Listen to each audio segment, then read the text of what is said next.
Welcome to the African Album Review Podcast, where we review Africa's best and latest music projects. Africa, Moody say. My name is MJ Wemoto, and I welcome you to the African Album Review Podcast.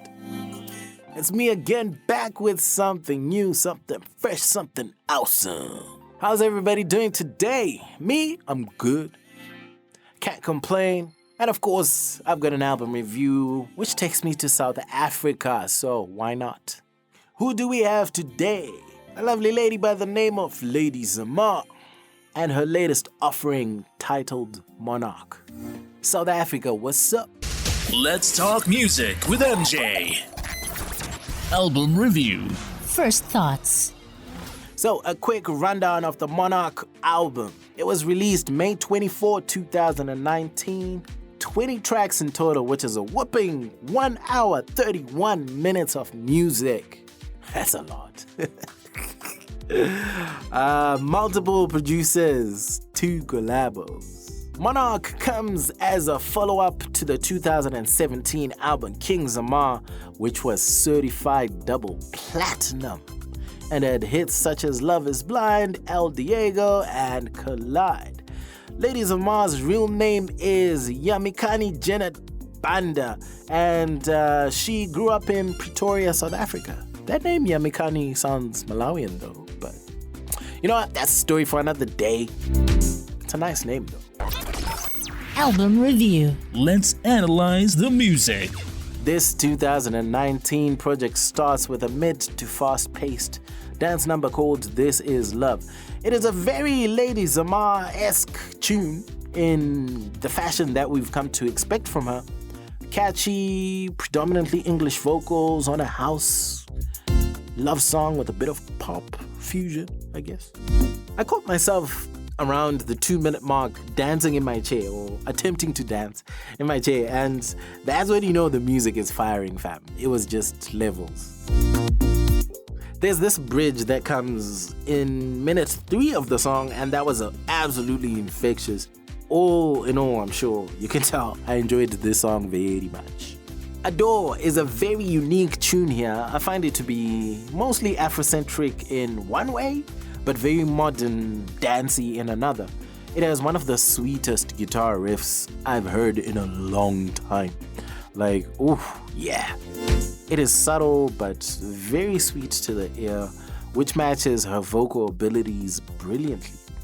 She's at her best when she puts in extra studio work, layering her vocals and harmonizing to her lead. And it sounds like a no-brainer when you really think about it, but it's actually pretty unique and amazing. One track that surprised me is Delirium.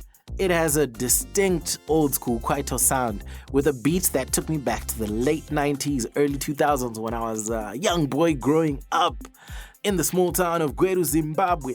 And it's one of those slow but groovy Kwaito tunes that starts off with whistling in the background and Lady Zamar chanting the ad-libs in true Kwaito fashion. When she throws in a chisa, hey, in there. She picks it up about 20 seconds in, and you get 2019 Lady Zamar fused with a vintage Kwaito beat to get an absolute banger. Take my word for it when I say this tune slaps hard. Sunshine reminded me of Liquid Deep, and I went to check the credits. Then I realized on the producer credits, Simba Tags from Zim is on there. Oh man, I was super excited.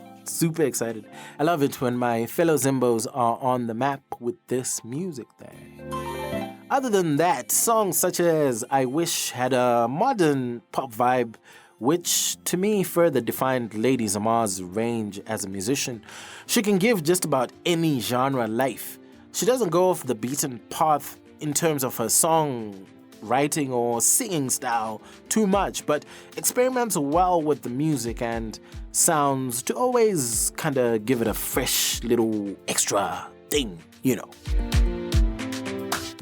Maybe for her next album, it would be great to hear her do some risk-taking just from a vocal standpoint to really see how far she can go. I feel like with her albums so far, we know she's a great singer, but we haven't really heard even more like the oh my god, she snapped kind of, vocal performance. And I just believe there's so much more in her talent that is yet to be discovered, so she's got plenty to give her fans. One of the standout tracks for me is Dangerous Love, which is supremely Afrocentric in composition, with another stellar guitar and seriously dominant backing vocals. The fullness of the song is so captivating. I mean, every instrument and vocal had its own unique place, and nothing, absolutely nothing, was conflicting with anything else. It was just, that thing, yana. I really think this song would be a great case study from start to finish. Writing, creating a demo, composition, mixing, mastering, everything. Every single thing. Album review.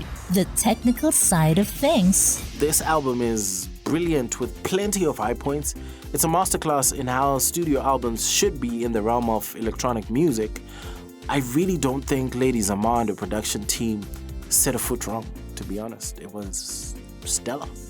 The flow of the music was easy on the ear from start to finish, something that I always appreciate. And on the other hand, I think Lady Zamar has found a signature sound, so I know what to expect from her, and she occasionally surprises you, which is super dope as well, because it doesn't make everything just predictable, but she knows how to throw in a little something just to add and make you say, okay, she's good this one. In my opinion, for Lady Zamar to give us 20 tracks just shows how much work she's put in to become the star she is today.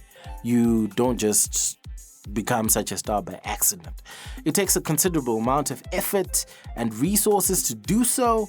With the way music is set up nowadays, in particular with streaming, songs and albums, they're becoming shorter and shorter. That's the honest truth. Labels and musicians do this to maximize streaming revenues, something I will talk about later on the other African music industry podcast, where I focus on opinions and strategy, marketing tips and tricks for musicians and other players in the music industry. So watch out for that one. But anyway, this is a Lady Zamar album review podcast, so I'm not going to continue with that. I digress. Lady Zamar is in her own way thanking her fans by giving them more than they expect, so I get where it's coming from for her to have such a long album, which is an hour 31 minutes long. I had to listen to the album in parts because of that. 1 hour 31 minutes of music is a lot, and my attention span just isn't that great. But also the way my life is set up, when I'm doing like my 9 to 5 and stuff like that, sometimes I can only do so much. And maybe that's where my only criticism about Monarch as an album is. It's a lot of time to devote to listening to one project. I found myself wanting to get to the next song to hear what's next. I think that was always a risk for an album of this length, something that I'm pretty sure Lady Zamar and their team always knew, but they decided to go with, giving the fans way more than they expected. Album review. The final thoughts. Continuing with the standout tracks, there's Delaware, I See You, Delirium, This Is Love, Be Mine, Destiny, Adore, Sunshine, more and more. And you know what? That's a lot of very good to excellent songs, if we're being honest. Monarch is littered with hits, and Lady Zamar is spoiled for choice when it comes to singles to choose to promote on this album. I think, this would be at least 2 years worth of future hits, which also allows it to maybe devote more time to performances like touring and maybe creating the next project. Should you buy or stream this album, Monarch by Lady Zamar? Without a doubt, you should. It's easily one of the most well thought out projects to come out of South Africa and will satisfy a lot of house and pop fans alike. You can get this album just about everywhere, online too, so stream it, buy it, do what you gotta do. My name is MJ Wemoto, son of Zimbabwe, signing out. This was the African Album Review Podcast by African Music Industry. Peace. Day and day.